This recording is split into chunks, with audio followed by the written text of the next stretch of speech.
নাহমাদুহু ওয়া নুসাল্লি আলা রাসূলিহিল কারীম। আউযু বিল্লাহি মিনাশ শাইতানির রাজীম। বিসমিল্লাহির রহমানির রহিম। প্রিয় ভাই ও বন্ধুরা, প্রিয় দেশবাসী, আমি এমন একটি প্রোগ্রাম আপনাদের দেখাতে চাচ্ছি, সেটা হলো যে নাটোর জেলা লালপুর উপজেলা ওয়ালিয়া ইউনিয়ন রুইগাড়ি গ্রাম হাই স্কুলের পাশেই আমাদের একটি পরিবারের এক বোন এবং তার সহ 3টা ছেলে একসঙ্গে ইসলাম গ্রহণ করছে। আমি আপনাদের সামনে দেখাতে যাচ্ছি আগের জীবন এবং পরের জীবনটা আসলে কি কেমন। আমরা বিভিন্ন জায়গাতে ওয়াজ করি, ওয়াজ শুনি, বলি। অনেকেই মনে করে যে মুসলমানদের পক্ষে হয়তো মুসলমান কথা বলছে। একটি কথা শুধু আপনাদের উদ্দেশ্যে বলতে যাচ্ছি, সেটা আল্লাহ নবী, বিশ্ব নবী জনাবে মুহাম্মদুর রাসূলুল্লাহ সাল্লাল্লাহু আলাইহি সাল্লাম, এই 2টা ধর্মের মধ্যে একটা চমৎকার ভালো লাগা আছে। সেটা মৃত্যু থেকে মানে পৃথিবীতে আসার থেকে শুরু করে মৃত্যু পর্যন্ত একটি মানুষের সাথে আচরণ, লেনদেন, কথাবার্তা অনেক চমৎকার করতে বলছেন। এটা কিন্তু এখানেই শেষ করেননি। ইসলাম বলছে যখন তোমার কোনো ভাই মৃত্যুবরণ করে, তোমার কোনো বোন যখন মৃত্যুবরণ করে, তার সাথে ধোয়ানোর সময়, খাটিয়াতে নেওয়ার সময়, দাফন করার সময়, কবরে নামার সময় এমন আচরণ করো যাতে করে তোমার ভাই, তোমার বোন কষ্ট না পায়, শব্দ পর্যন্ত না করে। দেখুন আলহামদুলিল্লাহ যে ইসলাম কত চমৎকার একটি আমাদের ধর্ম, ইসলাম চমৎকার একটি আদর্শ। এখান থেকে বোঝা যায় আমাদের অমুসলিম ভাই যারা, হিন্দু ভাই যারা বিশেষ করে, তাদেরকে দেখুন মৃত্যুর সাথে সাথেই নিজের কলিজার টুকরা সন্তান তাকে গোসল করার যেভাবে সাজগোজ করায় নিয়ে যাচ্ছে, যাওয়ার সময় দুর্ভাগ্য হলো এইটা, পোড়ানোর জন্য যখন নিয়ে যাচ্ছে, নিয়ে গিয়ে ওখানে গিয়ে 7টি পাক দেওয়ার পরে তার বড় সন্তান বাবা এবং মার মুখে আগুন দিচ্ছে। এটা যে কত একটা নিষ্ঠুরতা, কত যে একটা এই পৃথিবীর লাঞ্ছনা একটা, এটা আসলে কোন ধর্ম, এটা আমরা কোনো ক্রমেই মানতে পারি না। যেমন দেখুন, বাবা মার জন্য আল্লাহ রাব্বুল আলামিন বলছেন তোমার পিতামাতা তোমার থেকে যেন এমন আচরণ করো না যে আচরণের মধ্যে শব্দ পর্যন্ত যেন তোমার বাবা মা না করে। আর দুর্ভাগ্য হলো এইটা, অমুসলিমদের এই দাফন করার সময়, পোড়ানোর সময় দুনিয়ার থেকেই তাদের এই জুলুম, অত্যাচার এবং সর্ববিদায়টা হলো আগুন দিয়ে তাদেরকে ভস্ম করে দেওয়া হচ্ছে। সেখান থেকে এই দৃশ্যগুলো দেখে, আচার আচরণ দেখে আমাদের এই বোন এবং তার পরিবার ইসলামের জ্ঞানে জ্ঞানিত হয়ে তারা আচার আচরণ দেখে ওই ধর্ম ত্যাগ করে নতুন আমাদের ইসলাম গ্রহণ করে, আমি আপনাদের তাদের মুখ দিয়ে শোনাতে যাচ্ছি যে বর্তমান তাদের অবস্থান কেমন এবং ইসলাম গ্রহণ করার পরে কেমন লাগছে তাদের। সেই সাথে আরেকটা বলে রাখি, আমাদের এই সাবানের চাঁদটা অত্যন্ত বরকতপূর্ণ এমনিতেই। 2 নম্বর হলো আরেকটি কারণ, সেটা হলো আজকেই মাহে রমজানের তারাবি শুরু হতে যাচ্ছে। তার 3 দিন আগে, নাকি 3 দিন আগে আমার এই বোনেরা পরিবার সহ ইসলাম গ্রহণ করছে। তারা নিষ্পাপ, তাদের থেকে দোয়া নিব, মাহে রমজানের আমরা দোয়া পাবো। 2টার সমন্বয়। আমরা এখন কথা বলতে যাচ্ছি ছোট্ট মানুষের থেকে। আগে শুনি, অনেকেই মনে করবেন এমন যে তাদেরকে মুখস্থ করাই আসছি, না, বিশ্বাস করেন সেটা না। আমি এখন এই 2 ছেলের নাম রাখছি, একটার নাম হলো আব্দুল্লাহ, একটার নাম হলো আব্দুর রহমান। আমি আব্দুল্লাহ থেকে শুনতে যাচ্ছি যে আব্দুল্লাহ তুমি বলো এখন তোমার কেমন লাগছে। আব্দুল্লাহ বলো। ভালো লাগছে। কেমন ভালো লাগছে? আগের চাইতে এখন বেশি ভালো লাগছে, এই তো? তুমি কি কোনো সময় পোড়ানো দেখছো কোনো মানুষকে? তোমাদের হিন্দুদের যে পোড়া, এটা দেখোনি, তাই না? ওই পোড়ানো দেখে তোমার কি ভয় লাগতো? যে আগুন দিয়ে পোড়াচ্ছে, পোড়ানো, এটা দেখে ভয় লাগতো? তোমরা যে ইসলাম গ্রহণ করছো, এখন তুমি কি হতে চাও? আলেম হতে চাও? হুজুর হতে চাও? হুজুর হতে চাও, আলহামদুলিল্লাহ। প্রিয় দর্শক দেখুন, এই যে আব্দুল্লাহ হুজুর হতে চায়। আমরা এবার শুনবো আব্দুর রহমান। আব্দুর রহমান, তুমি কি হতে চাও? তুমি কি কালেমা পড়ছো তো, এখন হুজুর হতে চাও না? আলহামদুলিল্লাহ। নিষ্পাপ দুইজন ছেলে, আসলেই অত্যন্ত ভালো লাগছে আমার কাছে, এবং আমি তাদেরকে বলছি যে আমার ছেলেও মাদ্রাসায় পড়ছে, ভর্তি করে দিচ্ছি। আর আমার ছেলের সঙ্গেই তারা থাকবে, পড়াশোনা করবে। যদি পরিবার মনে করে আমি সর্বোচ্চ তাদেরকে জামানার শ্রেষ্ঠ আলেম বানানো পর্যন্ত আমি সহযোগিতা করবো ইনশাআল্লাহ।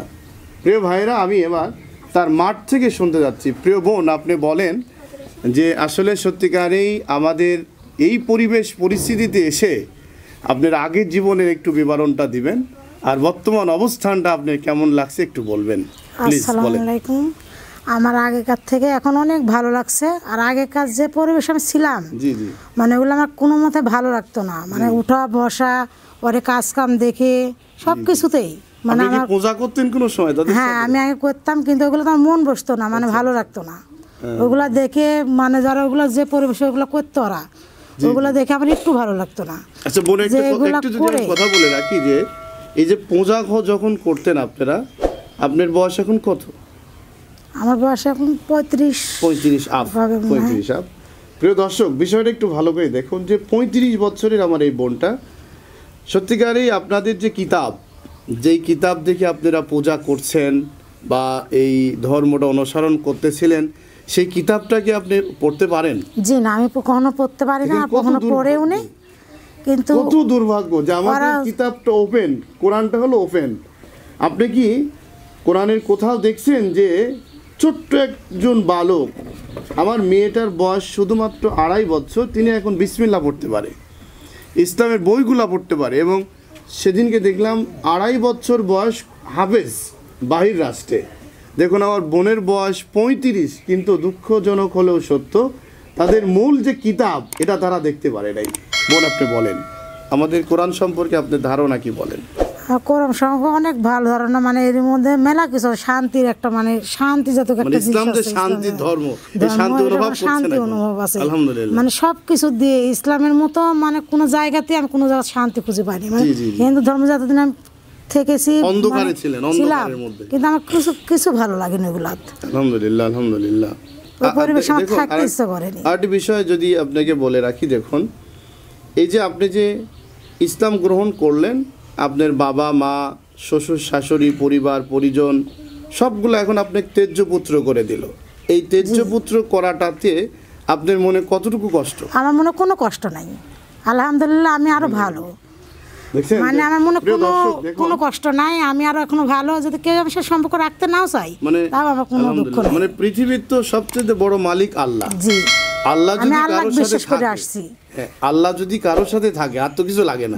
এই বিশ্বাস আপনার মধ্যে পরিপূর্ণ এখন, যেটা আমাদের মধ্যে অনেকটা দুর্বলতা আছে। আব্দুল্লাহ এবং আব্দুর রহমান কোন সময় কি, বা আপনার বড় ছেলে, এনার 3টা ছেলে ইসলাম গ্রহণ করছে, বড়টা আজকে নাই, উনি চাকরি করে ইপিজেডে আছে। আচ্ছা, আপনার এই 3টা ছেলে আমাদের সামনে না, আপনার মনের অজান্তে কোনো সময় কি কান্নাকাটি করে আমরা ইসলাম গ্রহণ করে ভুল করলাম বা আসলে আমরা ক্ষতিগ্রস্ত হলাম ইত্যাদি, এরকম কোনো আপত্তিকর কিছু বলছে কিনা? ওরা আরো খুশি, ওরা আরো আলহামদুলিল্লাহ ওরা ভালো আছে। ওরা আরো বলে যদি ওর বেরই হয় না, মানে আসার পর থেকে ওরা বাইরেই যেতে চায় না। জি জি জি। আর ওর সঙ্গে কথা বলতে চায় না। এখন আপনার 2 ছেলেকে কি আপনি আলেম বানাতে চান? জি জি, আমি মাদ্রাসাতে রাখতে চাই। আমি একটু বলে রাখি, সেটা হলো যে ওরা হলো বন্ধু। প্রিয় দর্শক, এদের পিছনে মুসলমান বানানোর যে অগ্রণী ভূমিকা রাখছিলেন আমার প্রিয় বন্ধু হাফেজ মৌলানা মুকদ্দেস হোসেন, ওনার থেকে একটু সংক্ষিপ্ত কথা শুনতে চাচ্ছি যে আসলে মুসলমান বানানোর পর থেকে তার কাছে অনুভূতিটা কেমন লাগছে এখন এত বড় মহৎ একটি ভালো কাজ করার কারণে। প্রিয় ভাই, আপনি একটু বলুন। প্রিয় দর্শক, আসসালামু আলাইকুম। আজকে আমরা এখানে যে সবাই উপস্থিত হয়েছি, শাবান মাস শেষ, রমজান শুরু হতে যাচ্ছে। তো আমাদের এখানে নাটোর জেলা লালপুর থানা ওয়ালিয়া ইউনিয়ন রুইগাড়ি গ্রামের। আমার বাড়িটাও রুইগাড়িতে, আমার বাড়ির পাশের বাড়ি। সেই বাড়ি থেকে এক ফ্যামিলি 4 জন ইসলাম গ্রহণ করছে। এর পাছনে অবশ্যই শ্রম দেওয়া লাগছে, ত্যাগ স্বীকার করা লাগছে, অনেক কিছু করা লাগছে। আসলে এই ফ্যামিলিটা তো একদিনে এরকম হয় নাই। আজ থেকে 10-12 বছর থেকে এদের সঙ্গে আমার ফ্যামিলির সঙ্গে সম্পর্ক। এনার যে 3টা ছেলে, তার ভিতরে 2টা আছে, বড়টা নাই, বড়টা চাকরি করে। ওই বড় ছেলেটা যখন হাফ প্যান্ট পরতো, ছোটো, একেবারে ছোটো, তখন থেকে কী জন্য আমি ডাকিও নাই, কিছুই করি নাই। তো সে ইচ্ছার বাইরে না, সুন্দর তার স্বাধীনভাবে আমার সঙ্গে চলাফেরা করতে লাগে, কিছু ছাড়ে না। প্রাইভেট, হ্যাঁ, তার ছেলেরা, হ্যাঁ। এখন আমার ভিতরে কী পেয়েছে জানি না, প্রাইভেট পড়বে, আমার কাছে পড়ে, দোকানে যাবে, অন্য দোকানে যাবে না, আমার দোকানে বসবে, মসজিদে যাবে, মসজিদে বসে থাকে। কী ব্যাপার, তুমি বাহিরে বসে থাকে, বসে রেখে যায় বাহিরে, কিন্তু সে দেখা যায় একসময় ভিতরে চলে যায়। লোকজন বলে, ব্যাপার কি, তুমি হিন্দু মানুষ, মসজিদে আসো কেন? বলছে, মসজিদটা আমার খুব প্রিয় জায়গা মনে হয়, খুব ভালো লাগে, শান্তি লাগে, বাইরে ভালো লাগে না, ওই জন্য আমি ভিতরে বসে থাকি। এইরকম চলতে থাকে, থাকতে থাকতে রমজান আসে, রমজানে ইফতারিতে শরিক হয়। ইফতারি করার পরে সে নিজেই কোথায় থেকে টুপি জোগাড় করে যায় না, টুপি নিজেই পরে, পরার পরে আমি ইমামতি করি। সেই মুসলমান সেজে আছে, নিজের থেকে পরিপূর্ণ, পরিপূর্ণ। সে টুপি নিজেই ব্যবস্থা করে, কাতারের মাঝে দাঁড়ায় এবং সামনের কাতারে দাঁড়ায়। লোকজন বলে অবাক, সবাই অবাক কাণ্ড, ব্যাপার কি, তুমি এখানে কেন? মসজিদ ভিতরে, তো আগের কাতারে। না, মসজিদ ভালো জায়গা, মসজিদ পবিত্র জায়গা, দুনিয়ার সবচেয়ে ভালো জায়গা স্থান হলো মসজিদ, আর এখানে আমি আসবো না কেন? তার দাবি, তার যে ভিতরে অনুভূতি, সে প্রকাশ করছে, না আমি সামনে মুসলমান হবো, আমাকে তাইরেন না আপনারা, আমার ভালো লাগে। তারপরেও মুসল্লিরা করে কি, তাকে বাইরে বের করে দেয়। সে এক মনে দুঃখে, মনে কান্না বাইরে চলে যায়। হ্যাঁ, এরকম হতে থাকে। প্রায় মাঝে মাঝে দেখা যায় মসজিদে ঢুকে।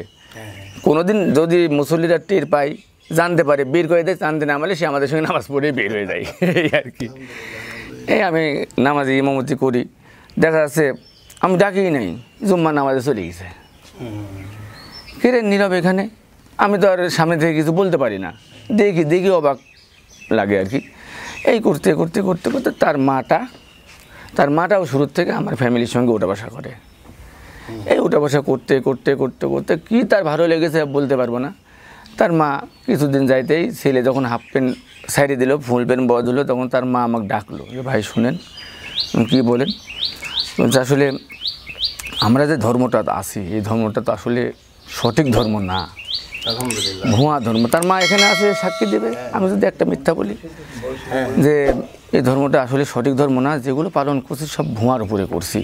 মানে তুমি যেটা বললে, এটা আমার দোস্ত, ছোটোবেলার দোস্ত, তিনি হাফেজ আলেম সাহেব। তো সে বলে যে আমার দোস্ত যে কথাটা আগে বলছে যে নিজের কিতাব নিজে 35 বছর বয়স হয়ে গেল, সে টাচ করতে পারে নাই। সে বলে যে আমরা অন্ধবিশ্বাসে কী করি, তা বললাম তো কী করতে হবে? তো বলতে আমার ছেলেটাকে মুসলমানি দিতে হবে। আমি মুসলমানি দিবেন, এটাকে আপনি মনের থেকে বলছেন, ইচ্ছাভাবে বলছেন, নাকি চাপে পড়ে? না, আমি তো কিছু বলি নাই। না, আমি তার গার্জিয়ান, তার বাবা পাগল ধরনের, আমি তার গার্জিয়ান হিসাবে আপনাকে বলছি, আপনি আর 2টা ছেলেকে সঙ্গে নিয়ে মুসলমান নিয়ে আসবেন। আমি হিন্দু ফ্যামিলি থেকে মুসলমানি দিয়ে নিয়ে আসবো, আমি ফ্যামিলিতে কী করবেন আপনি? সেটা সামলানোর দায়িত্ব হচ্ছে আমার, আপনার না, ঠিক আছে? সামলানোর দায়িত্ব হচ্ছে আমার, আপনার না। নিয়ে আসলাম, নিয়ে আসার পরে 7 বা 10 দিন, 7 দিন বা 10 দিন মনে করেন যে বিছনায় ছিল। হ্যাঁ, দেখ সে সামলাই নিছে, এই লুঙ্গি উঁচা করে হাঁটে। জিজ্ঞাসা করলে তার মা বলে ফুট বের হয়েছে, এই হয়েছে, সেই হয়েছে, বিভিন্ন মানে ভালোবাসা কাকে কয়, ভালোবাসা যেটা আর কি, ধর্মের প্রতি যে তার টান, ইসলামের প্রতি যে টান পরিমাণ শুরু হয়ে গেছে। তো এটা পার হয়ে গেল। এই ওটা বসা তার ওই ছেলের মা আমার ফ্যামিলির সঙ্গে ওটা বসা করে, ওই ছেলেও আমার পিছু ছাড়ে না। এই করতে করতে করতে করতে ইতিপূর্বে গত জালসায় আমাকে বলছিল যে কাকা, এনেও বলছিল যে ভাই জালসায় করে আমরা উঠবো, আমরা জালসায় উঠে মুসলমান হবো। তার মানে দেখেন আসলে ধর্ম ত্যাগ করা তো অত সহজ না। আগে জানেন, বুঝেন ভালোভাবে, হ্যাঁ, জানার পরে আপনি চেঞ্জ করেন, আগেই না। তাকে জালসা চলে গেল, তারা মনক্ষুণ্ণ হলো, আমরা আশা করলাম কিন্তু হতে পারলাম না। তা আমি বুঝালাম মনক্ষুণ্ণ কিছু নাই, আপনি আরেকটু বুঝেন, আপনার ধর্ম সম্বন্ধে আরেকটু বুঝেন, যদি ভালো লাগে থাকেন, সমস্যা কী, যার যার ধর্ম শেষে করবে। যাই হোক জালসা করে দিলাম। এইবারে আর কি জালসার মোটামুটি 3 মাস আগে থেকে সে প্রস্তুতি নিয়েছে, বলতে ভাই এবার তো আপনি কথা দিয়েছিলেন যে মুসলমান এবার নাকি হতে পারবো। আমি তো বুঝে শুনে বহুত কিছু চিন্তা ফিকির করলাম, দেখলাম যে এর ভিতরে কিছু নাই, একেবারে বাতিল ধর্ম। হ্যাঁ, এই ধর্মে থাকলে আমাকে দুনিয়াতেও পুরা মারবি, আবার আখিরাতে যাও তো জাহান্নামে জ্বলবই। তো দুনিয়াও পুরবো, আখিরাতেও পুরবো, আমি উভয় জাহানে পুড়তে পারবো না ভাই, আমার এটা ভয় করে ভাই। আপনাদের ধর্মে কত সুন্দর একটা পরিপাটিভাবে দাফন কাফন করে, আমি দেখে ভাই আমার আর সহ্য হচ্ছে না ভাই, আমি ইসলামে কখন যাবো, আমার খালি মন আনচান করছে। আমি আবারও বললাম, দেখেন আপনি আরেকটু ভাবতে থাকেন, পিছু ছাড়ে না, 2 মা বেটা পিছু ছাড়ে না। তাই আমি ভাবলাম যে আসলে এত কিছু করছে, সে ধর্ম চেঞ্জ করবে, করার তো স্বাধীনতা আছে, রাষ্ট্র স্বাধীনতা দিচ্ছে, শুধু বাংলাদেশই নয়, গোটা পৃথিবীতে হরহর মুসলমান হয়ে যাচ্ছে। আমি তখন এটা চিন্তা করলাম যে আসলে অপরাধের তো কিছু না, এ তো অন্যায় না, যদি চেঞ্জ করে অন্যায়ের কিছু না, স্বেচ্ছায় ইচ্ছা করবে। তখন আমি করলাম কি, আস্তে আস্তে প্রিপারেশন নিতে নিলাম যে জালসা ঠিক আছে, উঠবেন যান, হ্যাঁ উঠবেন, কিন্তু আমার শর্ত আছে। কী শর্ত ভাই? আবার কী শর্ত? আপনাকে আপনার ছেলেকে ওই কোর্টে যায়, আপনি ফ্যামিলি সহ কোর্টে যাবেন, যায় কোর্টে যে কাগজপাতিটা এভিডেভিট যেটা, এটা ক্লিয়ার করে এসে তারপর বলবেন, হ্যাঁ রাষ্ট্রের স্বীকৃতি, আপনাকে মুসলমান হওয়ার স্বীকৃতি দিবে, এটা হলে আমরা জালসা উঠাবো। এটা আমি বললাম। সত্যি কিছুদিন পরেই আবার আমাকে ধরে যে ভাই ঠিক আছে, আপনি এটাও মানিয়ে নিলাম, আমি কোর্টে যাব, আমার ছেলেদের সঙ্গে কোর্টে নিয়ে যাব, আপনাকে সঙ্গে যেতে হবে, এবং আরও 2টা ছেলে নেন, 2-3 জন নেন, তাদের সঙ্গে আমরা যাব, যাওয়ার পরে কোর্টের কাগজপাতি সেরে চলে আসবো। তা আমার আবার ইতস্তবোধ হলো যে আমি হুজুর মানুষ, এমনিই আমার এলাকাটা হিন্দু বসতি এলাকা, তারাও টার্গেট করে আসলে, হ্যাঁ টার্গেট করে যে এদের সঙ্গে ঘুরে, ওই ছেলেটা ঘুরে, হ্যাঁ নামাজ কালাম পড়ে, এদিক ওদিকে সবই দেখি। তা আমার আবার ভয় লাগছে। আমি বললাম দেখেন আমার যেতে পারবো না, অন্য কাউকে নিয়ে যান, সমস্যা নেই। ভাই দেখেন আসলে আমরা ধর্মে যে যেতে চাচ্ছি, এই যাওয়ার আগ দিয়ে যদি মৃত্যুবরণ করি, আপনাকে দায়ী হতে হবে, আমাকে কথা বলছে, আপনাকে দায়ী হতে হবে। কিন্তু ইনি বসে আছে, জিজ্ঞাসা করেন, আমি কিন্তু এনার সামনে বলছি, যাতে কোনো রকম কোনো কিছু না থাকে ভিতরে, আমি সব প্রকাশ করে দিচ্ছি। যাই হোক, আমি 2 জনকে আমি সহ যাই কোর্টে গেলাম, অ্যাফিডেভিট করলাম, করার পর চলে আসলাম। আসার পরে এই তো জালসা ঠিক হয়ে গেল, জালসা মাহফিলের দিন তারিখ ঠিক হওয়ার পরে এখন এই কথাটা প্রকাশ পেয়ে গেছে, চারিদিকে ছড়াই গেছে যে এরা মুসলমান হবে জালসায়। আর এই নিয়ে আমাদের পাশের এলাকা কিংবা আমাদের এলাকায় যে হিন্দু সকল আছে, এরা আমার উপর ক্ষিপ্ত, এই মুকাদ্দেস এখনো বর্তমানে ক্ষিপ্ত, যে মুকাদ্দেস মুসলমান মানাচ্ছে এদেরকে জোর করে, উপরে এদিক ওদিক চারিদিকে রিপোর্ট দিচ্ছে যে মুকাদ্দেস জোর করে মুসলমান মানাচ্ছে, এদের মারধর করছে, অত্যাচার করছে, এই করছে, সেই করছে, বহুত কিছু মিথ্যা অপবাদ দিচ্ছে আমার নামে। তাতেও আমি বিচলিত হই নাই, আল্লাহ পাকে সাহায্য আমার কাছে আসবে ইনশাল্লাহ। তো যাই হোক, এরকম করতে করতে এদের কাছে জালসার আগ দিয়ে বিএমপির কিছু নেতারা আসে, তারপর আরও অন্যান্য জায়গার থেকে আসার পরে যে রিপোর্ট দিয়েছে ওই অনুসারে আসার পরে তাদের মুখের জবান শোনার পর বলে, আরে আল্লাহ, যে রিপোর্ট নিয়ে আসলাম এখন দেখছি তার বাস্তব উল্টা। 2 দিন হলো এভিডেভিট হয়েছে, অথচ তাদের মুখের বক্তব্য এতই মানে শক্তি তাদের, আমাকে যাওয়ার সময় বলে যাচ্ছে, ভাই কি শুনে আসলাম আর কি দেখলাম। যাই হোক, সবাই তাদের জবানবন্দি নিচে নেওয়ার পরে সত্যতা যাচাই করছে, এবং উপরেও সবাই জানাই দিয়েছে না, যেটা বলেছেন আপনার সেটা না, অত্যন্ত ভালো রিপোর্ট, খুবই ভালো রিপোর্ট। তারা স্বেচ্ছায় এখনও তাকে জিজ্ঞাসা করেন, আপনারা সবাই এখানে আছেন, জিজ্ঞাসা করেন স্বেচ্ছায় সে হয়েছে কিনা। তো ভাই আমি শেষ করিনি। যাই হোক, এভাবে জালসার দিন তারিখ হয়েছে, হওয়ার পরে হুমকি ধামকি এই সেই বহুত কিছু, এদেরকে মারবে, ধরবে, এই করবে, সেই করবে। তখন আমি বলছিলাম, আমাদের মুসলমান জাতির কিছু ভাইয়েরা বলছিল, দেখেন এরা কিন্তু মুসলমান হয়ে গেছে, এখন হুমকি দামকি দিতে হলে আমাদের বাধা দিতে হবে। মুসলমান যেহেতু হয়ে গেছে, এখন আমাদের সে সাথী ভাই বা সাথী বোন, মুসলমান এখন, তাহলে আমাদের বাধা দিতে হবে। যাই হোক, কোনো পর্যায়ে তারা এই বিষয়ে আগাতে পারেনি। তবে জালসার দিনে যেদিন জালসা হয় সন্ধ্যার পর থেকে আমার কাছে বিভিন্ন জায়গা থেকে ফোন আসে, হুমকি ধামকি বহুত কিছু আসে। এখান থেকে ফোন ওখান থেকে আমি জালসা কেমন করে গিয়েছি আমি নিজেও জানি না। আপনি হ্যাঁ ভাই, তুমি দোস্ত মানুষ, তুমিও নিজেও কিন্তু এখানকার বক্তা ছিলে, তুমি উদ্যোগদাতার মধ্যে তুমি একজন। কিন্তু আজ থেকে জালসা মাহফিল তুমি এখানে করছো না, অনেক দিন থেকেই কিন্তু মাহফিল করছো। তোমার জালসাটা বন্ধু আমার তো প্রিয়, মানে দোস্ত বলে প্রিয় না, সেটাও বন্ধ করে না তোমার কথাটা আমার ভালো লাগে, মানে দোস্ত বলে প্রিয় না, কিন্তু আমি সেটাও শুনতে পারি নাই, মাহরুম হয়ে গেছি। কিন্তু আমি টেনশনে এদিক ওদিকে মানে গুঞ্জন, মানে কি বলবো, হুমকি ধামকি চারিদিক থেকে আসছে মোবাইলে। আমি কি কি মানে আমার সেন্সটা কেমন হতে পারে এই কথার উপরে? মানে আগে যে দুর্বলতা ছিল, ভয় ভীতি ছিল, মানে আল্লাহর যে একটা শক্তি আলাদা আছে, যে এরা তো বুঝতে সক্ষম এখন। অবশ্যই অবশ্যই 100%। আবার এরকম কোনো ভাই বোন যদি বলে যে আমরা ইসলাম গ্রহণ করব, বা তুমি যেহেতু তাদেরকে ইসলাম গ্রহণ করানোর জন্য সহযোগিতা করছো, আমাদেরকেও করো, এই কাজ কি অব্যাহত থাকবে না এখানেই সমাপ্ত? অবশ্যই অব্যাহত থাকবে, প্রয়োজন আমি এই জন্য শহীদ হয়ে যাব, আমার কোনো আপত্তি থাকবে না এটা। যাই হোক, জালসার দিন আসলো, তার 2 দিন আগে তাদের জন্য কিন্তু আমি আমার বাড়ির পাশনে আমার জায়গাতে বাড়ি করে দিছি, ঠিক আছে? তো সব কিছু কমপ্লিট। জালসার 2 দিন আগে জালসার 2 দিন আগে তারা করলো কি, ওখানে প্রোগ্রাম করেছে, সবাই মিলে চুক্তি পরামর্শ করছে যে আমরা সবাই যেয়ে তাদেরকে মারবো, ধরবো, এই করবো। তার আগের রাত্রে কিন্তু এই বড় ছেলেকে মারধর করছে ওর বাপ। আমরা 7-8 জন সাক্ষী আছি। সে সারাদিন ডিউটি করে আসছে, আসার পরে করছে কি, 1বার 2বার ভাত মুখে দিছে, মারলো 1 লাঠি তার বাপ। এই আমার কথা শুনিসনি? লাঠি মারি ললির ভিতরছে, ক্যাঁক ক্যাঁক ক্যাঁক ক্যাঁক শব্দ হচ্ছে, খালি ওর মা দেখেছে, খালি লাভ পারছে, এই আমার সাহালে মারি ফেলে দিলে, এই অবস্থা করছে।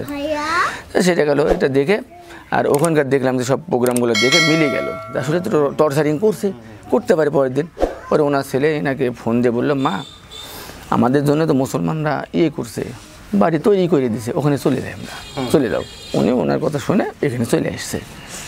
আসার পরে এই তো জালসা, যাই হোক যেভাবে হোক, জালসাই উঠলো, উঠে জবানবন্দি দিল, কাগজপাতি সবাই দেখলো, একেবারে কোর্টের লিগেল কাগজ, বাস এই তো ইসলাম গ্রহণ করে এ পর্যন্ত আছে। এখন জালসার পর থেকে আমার বাড়িতে প্রতিদিন কিছু না হলে 1000 মানুষ যাওয়া আসা করছে,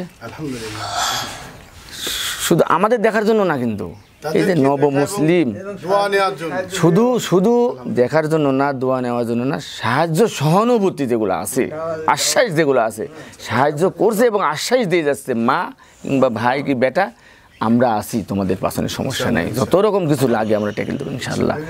তো কেউ চাউল ডাউল জামা কাপড়, তত উনি মনে হয় বছর পড়লে ফুরাবে না, আরও যত আসবে। হ্যাঁ, ঈদের আগ মুহূর্তে পর্যন্ত আল্লাহর রহমতে বহুত কিছু আসবে। তারা এখন তাদের মুখে শুনেন যে কী টেনশন আছে কিনা তাদের ভিতরে। আমরা আমাদের এই মুসলমান বানানোর পিছনে সবচাইতে উদ্যোগদাতা উপরে আল্লাহ, নিচে হলো তার সহযোগিতার মধ্য দিয়ে সম্পন্ন হয়েছে। আমি শেষ প্রান্তে চলে আসছি আপনাদের ভিডিওটার কাছ থেকে। আমি একটু শুনতে যাচ্ছি, আবার আমার এই বোনের কাছে চলে আসছি। সেটা হলো যে আপনার সাথে এখন আল্লাহ উপরে আছে এক, দ্বিতীয় কথা হলো যে আমি আমার বন্ধু, এই 2 জন সীমাবদ্ধ নাই, সারা পৃথিবীর এখন আপনি সারা পৃথিবীতে অবস্থান করছে 250 কোটির বেশি মুসলমান, তাদের মধ্যে আপনি অন্তর্ভুক্ত। যে কোনো সমস্যায়, যে কোনো আপদে বিপদে আল্লাহ এবং আমরা আপনার পাশে আছি, থাকবো ইনশাআল্লাহ। আমি আপনার থেকে শেষ একটি কথা শুনতে যাচ্ছি যে বর্তমান এই যে লোকজন আসছে দিচ্ছে, এটা আপনার মূল আকাঙ্ক্ষা না, মূল আকাঙ্ক্ষা হলো আল্লাহকে পাওয়া, এটা আপনি করে ফেলছেন। আমরা দোয়া করি আল্লাহ যেহেতু আপনার ইমানটাকে মজবুত শেষ মুহূর্ত পর্যন্ত রাখেন, এবং আপনি যেহেতু এই মুহূর্তে নিষ্পাপ একজন ব্যক্তি, আমার জন্য বা আমার বন্ধুর জন্য, আমাদের এলাকার জন্য আপনি দোয়া করবেন। আপনি এখন বলুন যে আসলে সত্যিকারেই এই যে ভাঙা বাড়িতে যে অবস্থানে আপনি আছেন বা যেভাবে সময় কাটাচ্ছেন, এর মধ্যে দিয়ে শেষ অনুভূতিটা আপনার কি মনে হচ্ছে এখন? খুব ভালো লাগছে, মানে এরকম অনুভূতি আমার কোনোদিন আগে হয়নি। এই 35 বছর বয়সের মধ্যে এরকম অনুভব করেননি, মানে এত শান্তি আর এত ভালো, মানে কোনোদিন আমি পাইনি এরকম। এখন যে মানুষগুলো আসছে, সবাই ভালোবাসছে, মুসলমানদের একজনের সাথে আরেকজন যখন দেখা হয়, আল্লাহ রসুল বলছেন যে তুমি সালাম দাও।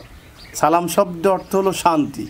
এই শান্তি আপনি অনুভব এখন করছেন, কিন্তু আপনারা যখন একজন আরেকজনের সাথে সাক্ষাৎ করতেন তখন আপনারা কি বলতেন? আমরা কিছুই বলতাম না, মানে এমনি কথাবার্তা বলতাম, সরাসরি কথা।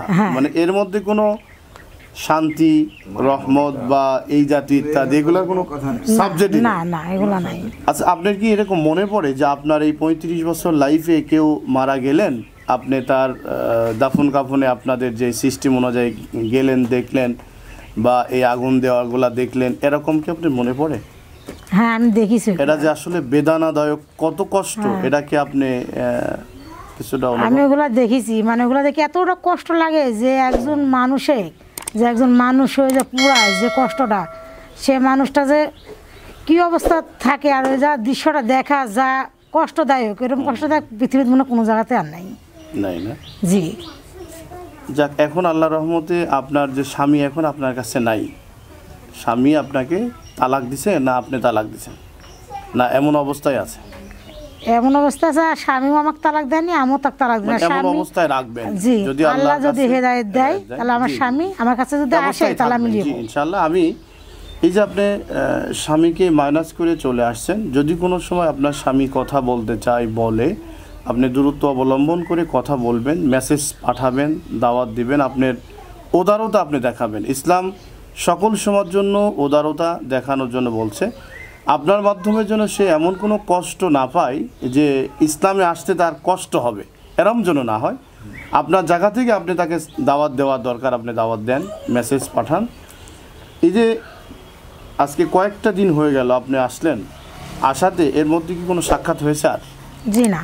আপনার কাছে এরকম কষ্ট মনে হচ্ছে? না, আমার কোনো কষ্ট মনে হচ্ছে না। দুটো কথা, সেটা সাক্ষাৎ করবে কিংবা মেসেজ দিবে কিংবা দুটো কথা বলবেন, পরিবেশিত রাখেন না, তাকে ঘর বন্দি করে রাখা হয়েছে। ঠিক আছে, আলহামদুলিল্লাহ। যদি কোনো মাধ্যমে যদি কোনো মাধ্যমে সে যদি মনে করে আমি ইসলাম গ্রহণ করব, আমরা আছি ইনশাআল্লাহ। এবং আপনি তো এখন আমাদের না থাকলেও যথেষ্ট, আপনি তো এখন ইসলামের একজন বড় সৈনিক, নাকি? মনে করেন যে আপনাকে প্রতিরোধ করার জন্য যদি কেউ কোনো সময়ের জন্য আসে বা কিছু কথা বলে, এর জন্য আপনি নিজেই যথেষ্ট প্রতিরোধ করার জন্য, বা কোরআন দিয়ে বোঝানোর জন্য, হাদিস দিয়ে। আপনি কোরআন শরীফ পড়া কি শিখছেন? জি না। শিখবেন, খুব অচিরেই শিখবেন ইনশাআল্লাহ। অব্যাহত রাখবেন, পর্দাবসিতায় থাকবেন, নামাজটা নিয়মিত 5 ওয়াক্ত পড়বেন ইনশাআল্লাহ। প্রিয় দর্শক, আমরা এই বোনের থেকে দীর্ঘ সময় কথাবার্তা শুনেছি, আলহামদুলিল্লাহ। আমরা দোয়া করছি যাতে করে আল্লাহ রাব্বুল আলামিন তাকে নিরাপত্তা রাখেন, ভালো রাখেন এবং সুস্থ রাখেন। শেষ একটি কথা বলে, তার বর্তমান যে বাড়িটায় অবস্থান করছে, আমি সে বাড়িটা আপনাদের দেখাবো।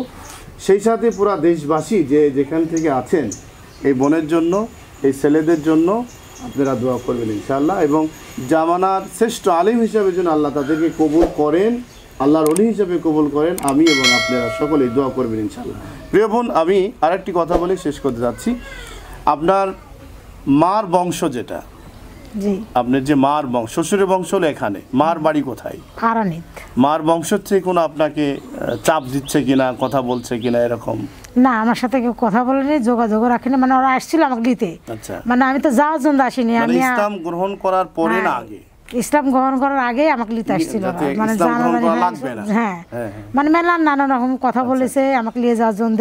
মানে আমার সাথে কোনো সম্পর্ক, আমি বলেছি যে আমার সাথে কোনো সম্পর্ক না রাখলেও হবে, মানে আমার সাথে শুধু আল্লাহ থাকলেই হবে, মানে আমি আল্লাহর ভয়ে আসছি, আমি কারো জন্য আসিনি। এই যে মা না থাকার যে একটা কষ্ট, বাবা না থাকার একটা কষ্ট, মানে লম্বা একটা, মানে আপনার ত্যাগটা কেমন। যখন রসুল সাল্লাল্লাহু আলাইহি সাল্লাম মক্কাতে ইসলামের দাওয়াত দিলেন, সেই সময় যারা ইসলাম গ্রহণ করে নবীজির কাছে চলে আসলেন কালিমা পড়ে, তারা বংশ থেকে, এলাকা থেকে, বাড়ি থেকে, জমি জায়গা থেকে সম্পূর্ণ থেকে বঞ্চিত হয়ে গেল।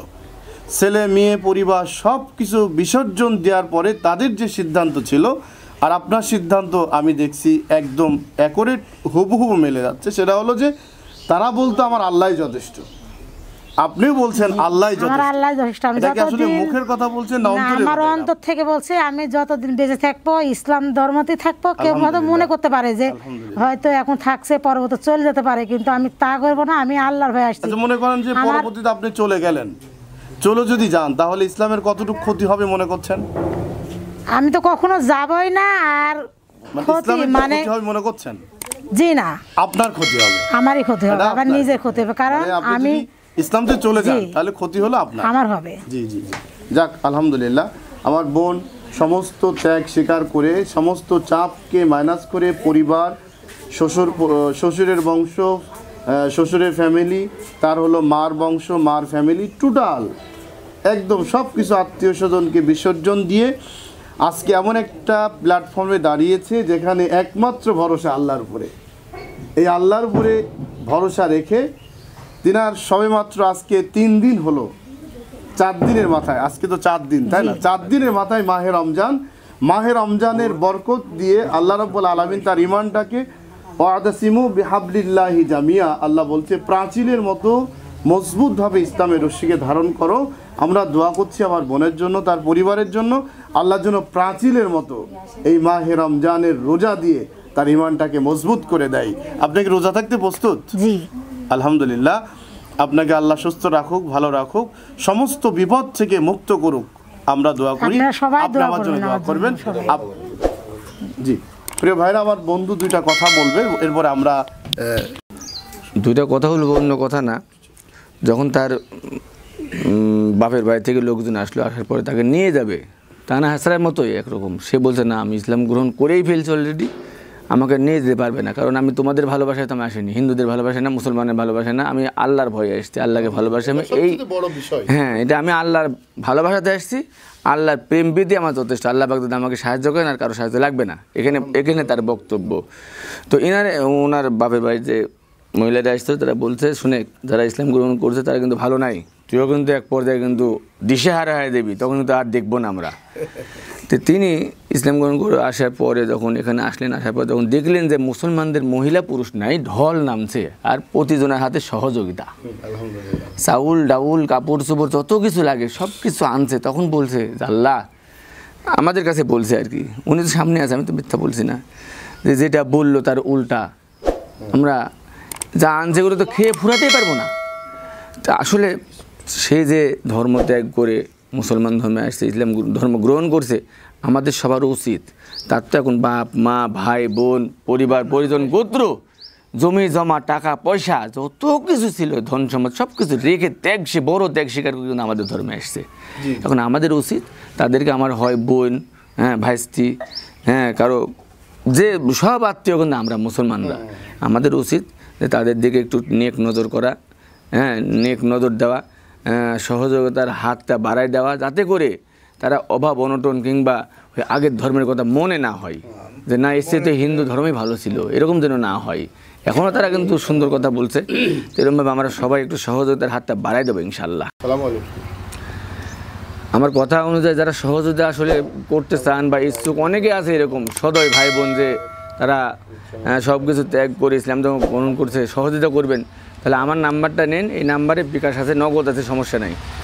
নাম্বারটা হলো 01724951475। আমি নাম্বারটা আবারও বলছি, 01724951475। আসসালামু আলাইকুম প্রিয় ভাইরা, আমার এই বোনটা ইসলাম গ্রহণ করার পূর্বে যে বাড়িতে ছিল, বাড়িটা হলো এইটা দেখুন, জীর্ণশীর্ণ একটি বাড়ি, সেটা মুসলমানদের সহযোগিতাই করা হয়েছিল। এখন ওখান থেকে চলে আসার পরে রাস্তার ওপর থেকে এবার যখন আসছে, এখন দেখুন এই যে চমৎকার, ওখান থেকে আসার পরে চমৎকার একটা বাড়ি করে দেওয়া হয়েছে, সুন্দর রাস্তার সাথেই যে বাড়িটা দেখুন। আমরা বাড়ির ভিতরে যাচ্ছি এখন, এই বাড়ির ভিতরে কি কি আছে আমরা দেখবো ইনশাআল্লাহ। এই যে দেখুন বাড়ির ভিতরে এসে আমরা মানে সত্যিকারেই একটা বোন বাপের বাড়িতে যখন স্বামীর বাড়িতে আসে, সুন্দর একটা বাড়ি, সুন্দর একটা জায়গা, সুন্দর একটা অবস্থান, আমরা মনে হচ্ছে যে এমনটা একটা ইসলামে গ্রহণ করার পরে আসার কারণে অনেক চমৎকার একটা থাকার জন্য জায়গা করে দেওয়া। মুসলমানদের নৈতিক দায়িত্ব যেটা ছিল সেটা হলো আমার বন্ধু হাফেজ মোকাদ্দেস হোসেন সহ তার আরও বন্ধু সার্কেল এলাকাবাসীর সহযোগিতায় অনেক চমৎকার একটা রুম, এই পাশে হলো আর একটা রুম দেখুন, যাতে করে মেহমান কোনো সময় আসলে তারা যেন কষ্ট না পায়। এ দেখুন ছোট্ট পরিসরে হলেও আমরা মনে করতে পারি যে এটা একটা চমৎকার বালাখানা, সুন্দর। বাহিরে রান্নাঘর সহ এই বাড়ির আঙিনাটা দেখেন অনেক ভালো, চমৎকার করে আল্লাহ রব্বুল আলামিন এদের মাধ্যমে করে দিয়েছেন। এ দেখুন এখানে রান্নাঘর, এটা বৃষ্টি বাদল আসবে, কষ্ট হবে, কোনো প্রকার যেন কষ্টে না থাকে, কষ্ট না পাই, এজন্য আমার এই বন্ধু সর্বোচ্চ চমৎকারভাবে তাদেরকে এই অবস্থান সকলের সমন্বয় করে দিয়েছেন। আমরা দোয়া করছি আল্লাহ রব্বুল আলামিনের কাছে। প্রিয় বন্ধু, তোমার এই যে বাড়িটা করে দিয়াত, এতে তুমি কি যেন একটা উক্তি শোনাচ্ছিলে, বলো দেখি সেই উক্তিটা কি বলো। উক্তিটা হলো, বাড়িটা এখনো কমপ্লিট হয়নি, যেটা দেখাচ্ছেন এটা তো পরিপূর্ণ হয়নি, অনেক কিছু বাকি আছে এখনো। তো যাই হোক, যখন উঠালাম পরে দেখলাম যে আসলে ঢিল ঢিল ভাব, অপরিপূর্ণ ভাব, থাকার উপযোগী জায়গা নাই এরকম মনে হচ্ছে। তো দেখছি যে ইসলাম গ্রহণ করার পরে ওই যে মুরব্বীরা বলে যে আসলে কি লেপা ফুসাই বাড়ি, তেল সুন্দরের নারী। আচ্ছা আচ্ছা আচ্ছা, এদের আচরণে, এদের কার্যক্রমে বুঝতে পারলাম আসলে উদাহরণটা ঠিক আছে। ঠিক আছে, এখন কথা হলো, দেখি যে আমাদের গ্রামে যত মুসলমান আছে, মুসলমান মহিলা আছে, এই মুসলমান মহিলাগুলো একে লুটে জুটে আইসি, তাদেরকে লেপা পোষা যেখানে যা লাগে করে আনন্দ সহিত একদিনে 10-15টা মহিলা লাগে। দেখো, তুমি দেখো, আলহামদুলিল্লাহ, অনেক চমৎকার, অনেক চমৎকার কথা দিয়ে গেছে। আরো যত কিছু নাগে সেগুলো আমরা করবো। প্রিয় দর্শক, আমি আপনাদের সবার পক্ষ থেকে আমার এই বন্ধুকে এটা দিয়ে ছোট করতে যাচ্ছি না, ছোট্ট গোলাপটা দিয়ে আমি তাকে মোবারকবাদ জানিয়ে আজকে আপনাদের মাঝখান থেকে আমি বিদায় নিচ্ছি। প্রিয় বন্ধু, এটা আমি ইনশাআল্লাহ আরও ভালো থাকো, সুস্থ থাকো, আল্লাহ যেন আরও চমৎকার করে ইসলামের কাজ করার জন্য, ইসলামকে প্রতিষ্ঠিত করার জন্য আল্লাহর জমিনে আল্লাহ যেন ইমানি শক্তি বৃদ্ধি করে দেয়। আসসালামু আলাইকুম ওয়া রাহমাতুল্লাহ।